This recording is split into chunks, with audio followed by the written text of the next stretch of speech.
കൊല്ലത്ത് പ്രിയദർശിനി പദ്ധതിയുടെ ഉദ്ഘാടനത്തിനിടെ മന്ത്രി ബിന്ദു കൃഷ്ണയുടെ തലയിൽ പായസം വീണു.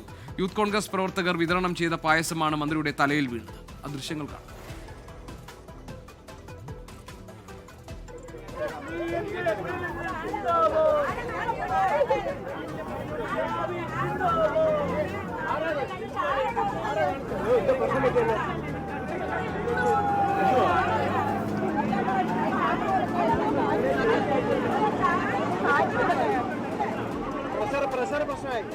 സൂര്യഗായത്രിയുണ്ട് കൊല്ലത്ത് നിന്ന് വിവരങ്ങളുമായി. സൂര്യഗായത്രി, ഇത് അബദ്ധത്തിൽ സംഭവിച്ചാണെന്ന് മനസ്സിലായി.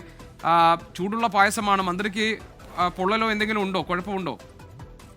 ജി.കെ. മന്ത്രിക്ക് അങ്ങനെ വലിയ പ്രശ്നങ്ങളൊന്നുമില്ല എന്നുള്ളതാണ് മനസ്സിലാക്കുന്നത്. ഈ ഫ്ലാഗ് ഓഫ് കർമ്മത്തിന് ശേഷം ബസ്സിൽ യാത്ര ചെയ്യുന്നതിന് വേണ്ടിയിട്ട് കയറിയതാണ്. ആ സമയത്താണ് ഈ യൂത്ത് കോൺഗ്രസുകാർ ഇതിന്റെ ആഘോഷങ്ങളുടെ ഭാഗമായിട്ട് പുറത്ത് പായസം വെക്കുന്നുണ്ടായിരുന്നു. അതിന്റെ ഭാഗമായിട്ടാണ് മന്ത്രിക്കും ബസ്സിനുള്ളിൽ ഉദ്ഘാടനത്തിന് ശേഷം ഒരു ഗ്ലാസ് മധുരം നൽകണമെന്ന് കരുതി പായസം നൽകിയത്. പക്ഷെ അപ്പോഴത്തേക്കും ഒരു പ്രവർത്തകയുടെ കൈ തട്ടിയ പായസം മന്ത്രിയുടെ ദേഹത്തേക്ക് വീഴുകയായിരുന്നു എന്നുള്ളതാണ്. ചൂടുള്ള പായസമായിരുന്നു. പക്ഷേ വലിയ പ്രശ്നങ്ങളൊന്നുമില്ല എന്നുള്ളതാണ്. അതിനുശേഷം മന്ത്രി ഉദ്ഘാടന പരിപാടിയിൽ ഉടനീളം പങ്കെടുക്കുകയും പിന്നീട് നമ്മളോട് സംസാരിക്കുകയും പ്രതികരണം നടത്തുകയും ചെയ്തിട്ടുണ്ടായിരുന്നു.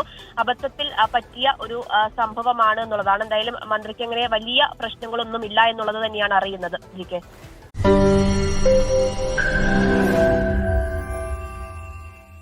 ലോകത്തെവിടെയായാലും ഏത് സമയത്തും 24 വാർത്തകളും ഓഗ്മെന്റഡ് റിയാലിറ്റി പാക്കേജുകളും എക്സ്പ്ലെയിനറുകളും വിശദമായി കാണാൻ ഞങ്ങളുടെ യൂട്യൂബ് ചാനൽ നിങ്ങൾക്ക് സബ്സ്ക്രൈബ് ചെയ്യാം.